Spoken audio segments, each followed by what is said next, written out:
RTX NTC を試してみた。こんにちは、もちの京子です。今回は少し前に話題になった RTX NTC を試していきます。RTX NTC とはテクスチャー画像データではなく AI の知能として保存する次世代の縮技術です。この方式の概要はこちらのようになっていて、一言でまとめると、テクスチャデータをデータの特徴を生かして AI で圧縮し、使用時には GPU のパワーを用いて展開するものと言えます。今回はテクスチャの形式として PNG、BC7、NTC の3つを用意しました。今回はテクスチャを NTC に変換するツールをビルドして実際の挙動などを確認していきます。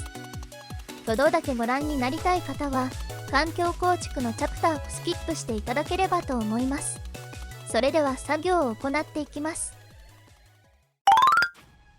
作業の部分は複数の録画を編集して作成しているので細かい不整合があるかもしれません。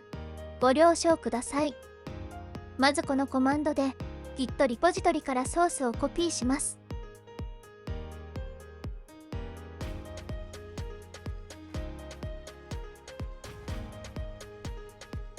完了しました。次に Visual Studio 2022を開いてローカルフォルダーを開くから先ほどのソースのフォルダを開きます。ロード後 CMake が走ります。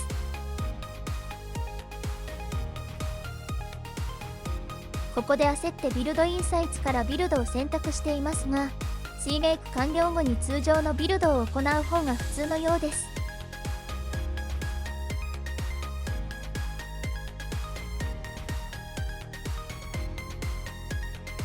CUDA 関連のエラーが出ていました。これは調べると CUDA ツールキットがないという趣旨のエラーのようです。ということでインストールしていきます。こちらのサイトに行き、Windows 11用のエクセをダウンロードします。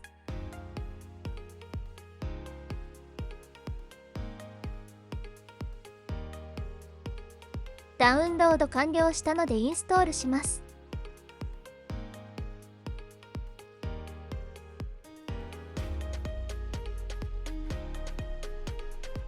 カットします。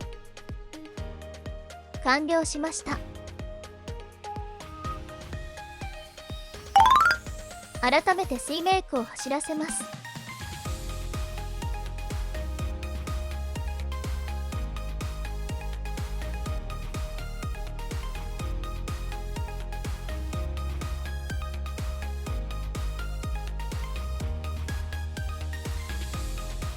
今度は別のエラーが出ました。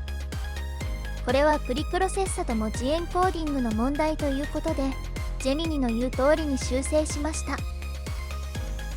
具体的にはこのファイルのこの辺りにこちらの記述を追加すればいいようです。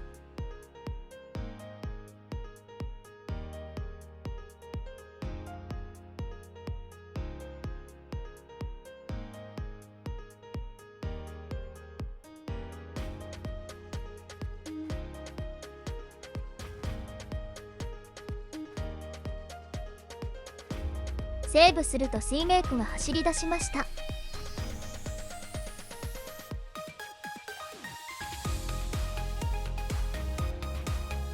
完了したのでそのままビルドします。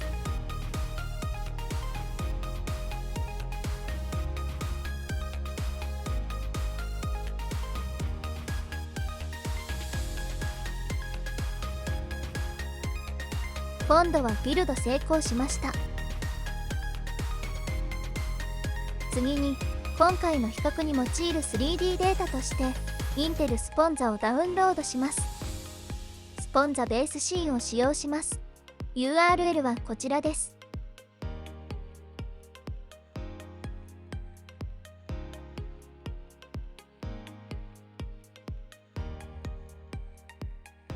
展開すると 3D モデルデータとテクスチャが入っています。次にテクスチャデータを NTC 形式に変換します。先ほどビルドした RTX-NTC のフォルダ内のこちらの Python ファイルでデータを一括変換します。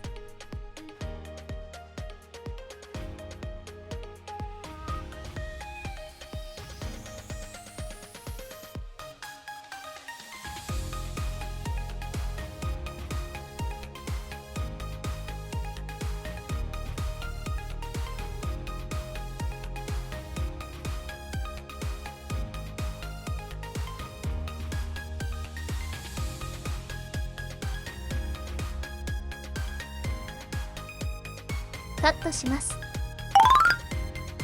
完了しました。次に実質的な VRAM 使用量を比較するために DDS-PC7 形式のデータを作成しておきます。画面に出ているパワーシェルで変換を行いました。あらかじめこちらのコマンドで TexComp をインストールしてパスを通してください。またスクリプトの内容は適宜調整してください。こちらもカットします。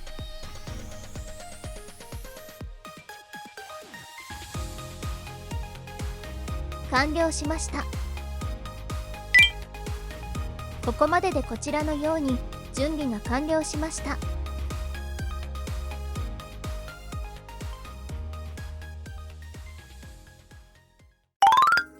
では実際に動かしていきます。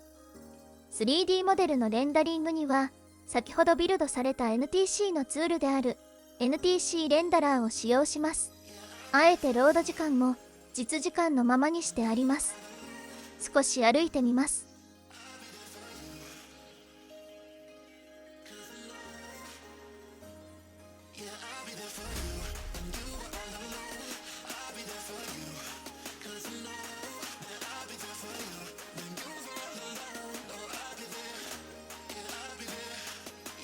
素の PNG を用いているのでテクスチャの VRAM 使用量は 6GB 程度と大きく、フレームレートは270から 370fps 程度のようです。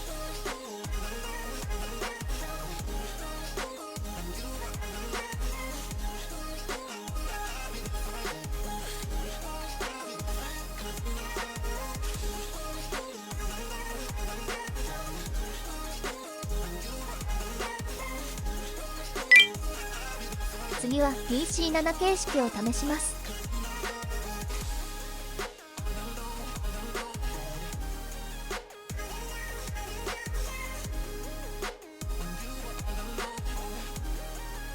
また歩いてみます。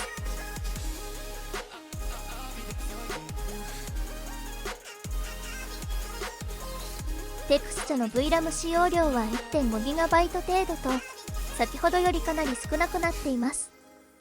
フレームレートはだいたい先ほどと同じ270から 370fps 程度でしょうか。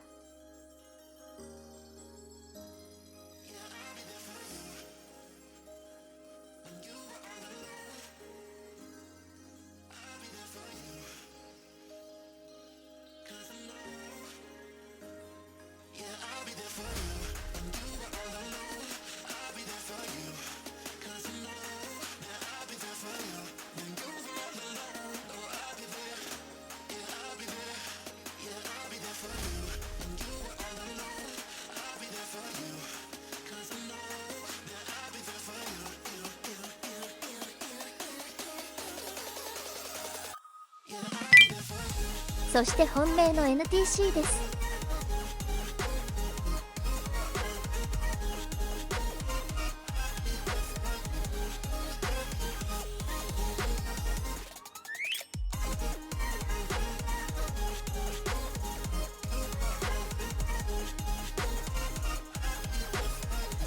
また少し歩いてみます。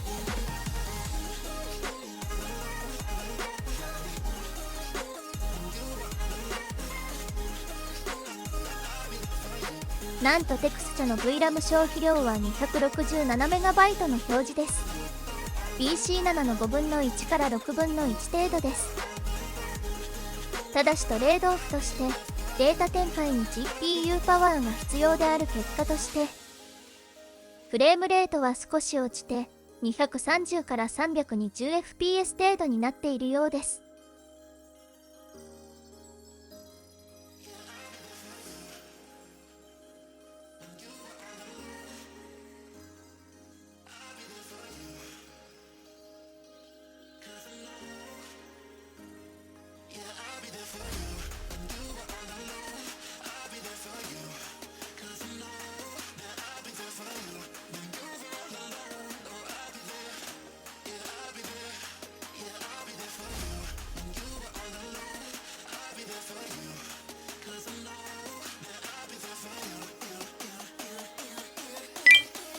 並べてみるとこのような感じです。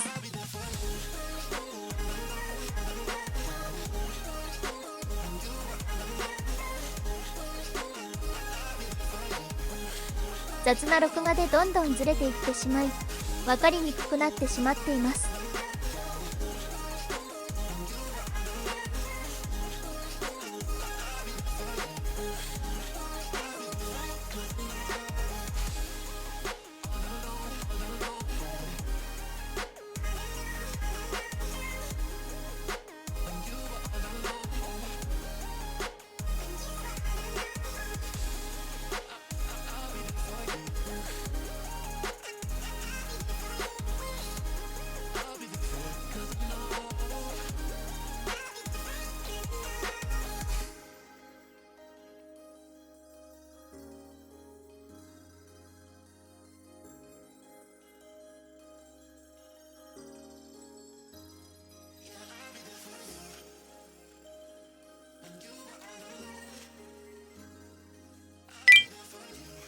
静止画で切り出して並べてみるとこのような感じです。